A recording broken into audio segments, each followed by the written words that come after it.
아버지의 심부름으로 세겜까지 형제들을 찾아간 요셉은 들에서 방황하다가 이 사람을 만나고 형들을 찾아 다시 도단으로 향하게 됩니다. 도단은 두 개의 우물이라는 뜻을 가지고 있는데요, 아주 훌륭한 이 목초지였고 또 비옥한 땅으로 유명했습니다.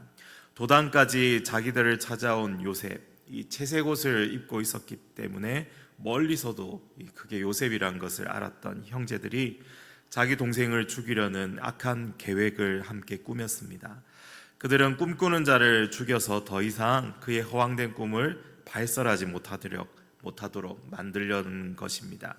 하지만 그 꿈의 출처가 어디입니까? 누가 그런 꿈을 주시고 요셉으로 하여금 비밀을 꿈꾸게 하셨습니까? 바로 이 하나님이시죠. 이들이 악한 계획을 모의하고 작당하여 흉계를 꾸밀 때에도 하나님은 그들의 이 모든 모습들을 보고 계시는 것입니다. 그들의 완악한 마음을 아시는 하나님이시죠. 반면에 형들의 계획을 모르는 요셉은 이 방심하며 반갑게 이 형들을 만나러 달려오는 것입니다. 형들의 계획은 아주 단순하죠. 살인멸구입니다. 그들이 지내는 곳에서 보는 사람이 없었기에 요셉을 죽여버리고 들짐승에게 누명을 씌우려는 그러한 계획입니다. 그런데 그나마 가장 나이가 많고 장자였던 르우벤은 형제들의 의견을 이렇게 이제 돌려버리면서 이 요셉의 생명은 이 자기들의 이 손으로 해치지 말자라고 그렇게 제안하죠. 이 많은 사람을 아마 죽여봤던 시므온과 레위 역시 아무런 말을 하지 않고 잠자코 르우벤의 말을 듣는 것을 보면 자기들의 이 손으로 차마 형제를 직접 죽이는 것은 꺼림직했나 봅니다. 성경은 르우벤의 본심도 말해주고 있죠. 몰래 이 요셉을 구해서 아버지에게 돌려보내려는 그러한 계획이었습니다. 그래서 결국 요셉은 형들에 의해서 사로잡히고 그의 채색 옷은 벗겨지고 알몸으로 물이 말라 비어있는 그 구덩이에 던져졌을 것입니다. 아마 생략되어 있지만 형제들의 그 약올림, 조롱, 비웃음, 증오와 경멸과 욕설과 어쩌면 구타와 혐오까지 가득했던 현장이었을 것입니다. 그동안 요셉에게 쌓여있던 모든 분노가 이 죽이려고 하는 그러한 이제 이 분노가 이 한꺼번에 터져 나오는 현장이고, 이 격렬한 소동 끝에 요셉은 구덩이에 던져졌겠죠. 도대체 왜 이러냐, 이렇게 하지 말라, 아버지에게도 말하지 않을 테니 끌어올려 달라 하면서 아마 수십 번 애원하고 울면서 빌어봤겠지만 그들의 조롱 속에서 그 어떤 형제도 요셉을 도와주려 하지 않습니다. 그들은 함께 음식을 나누어 먹습니다. 아마 요셉이 그들을 위해 가지고 온 아버지의 심부름을 가지고 온 것도 있을 것입니다. 그러나 그들은 요셉의 손에서 아마 빼앗고 약탈하여서 자신들의 식량으로 삼았을 것이죠.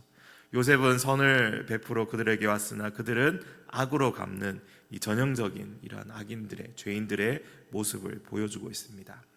그들이 먹는 중에 이스마엘 상인들이 보입니다. 그러자 유다가 이야기를 하죠. 그에게 우리 손을 대지 말자, 차라리 저들에게 팔아버리자.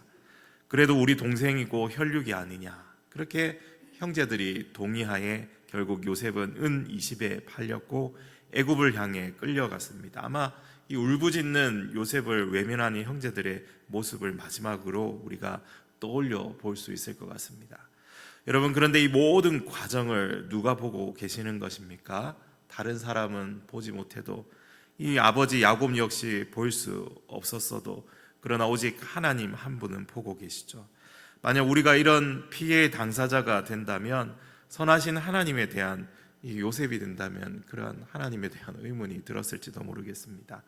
우리의 인생을 좋은 길로 인도하실 하나님이 아니십니까? 어째서 제가 가는 길에 이런 일이 일어날 수 있습니까? 하고 아마 바락바락 이 고함을 질렀을 것 같습니다. 우리가 평안한 생활을 할 때는 하나님의 인도하심에 대한 의문을 품을 수 없죠. 하지만 상황이 돌변하고 갑자기 폭풍우가 불어닥치고 거센 이 파도가 밀어온다면 우리는 당장의 하나님의 존재 자체에 대한 의문을 품습니다. 어째서 나에게 이런 시련을 나에게만 주시는 겁니까? 하고 울며 좌절하게 되는 것이죠. 지금 아마 요셉의 모습이 아마 그러할 것 같습니다. 도저히 상상도 할 수 없었던 일이 하루아침에 순식간에 자신에게 밀어닥쳤고 한 번도 만난 적이 없는 사람들에게 묶여서 끌려가고 있습니다. 형제들에게 버림받고 배신당하며 경멸과 비웃음당하고 벗겨진 채 온갖 멸시와 수모를 겪고 있던 것이죠. 여러분, 이러한 요셉의 모습을 보면서 우리는 누구를 떠올려 볼 수 있습니까? 바로 우리를 위해 이 땅에 오신 예수 그리스도의 모습을 우리는 이 아침에도 생각해 볼 수 있는 것이죠. 아버지로부터 보냄을 받고 끝까지 형들을 찾아 세겜에서 도단까지 왔던 그 요셉처럼 예수님 역시 아버지께로부터 보냄받고 끝까지 자기 백성을 찾고 또 찾으십니다. 죄 많은 사람들이 요셉의 채색 옷을 벗기고 구덩이에 던져 버렸습니다.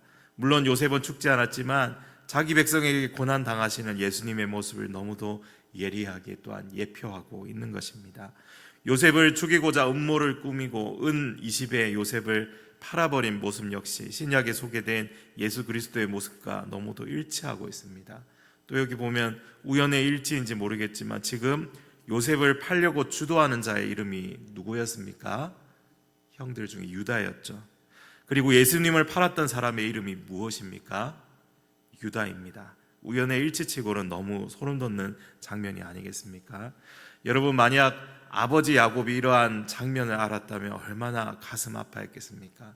자기가 가장 사랑하는 아들, 눈에 넣어도 아프지 않을 그 자식이 자기 형제들에게 배신당하고 버림받고 그 당시에 한 명의 인간을 죽이는 것과 마찬가지인 이 물건으로 취급되는 노예로 팔아버리는 모습을 보았다면 야곱이 아마 기절했을지도 모르겠습니다. 여러분, 우리 하나님 아버지의 마음은 어떠하겠습니까?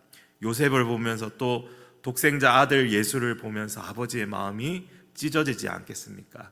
육신의 아버지였다면 어떻게 해서든 구해냈을 것입니다. 그러나 하나님은 당신의 부여하신 사명을 위해서 모든 상황 속에서 그 아들의 고난을 허용하시죠. 하나님은 그 모든 상황 가운데서 요셉이 노예로 팔려가는 것을 또한 허용하십니다. 그래야만 저 천인 공노할 죄인들을 살릴 수 있기 때문입니다. 저 형제들을 살릴 수 있기 때문이죠. 그래야만 우리를 죄악 가운데서 구출해낼 수 있기 때문이죠. 사랑하는 성도 여러분, 오늘은 우리가 이 요셉의 고난을 보면서 계속해서 그 예수님의 모습을 묵상해보고 또 하나님 아버지의 마음을 또 계속 생각해 보시기 바랍니다.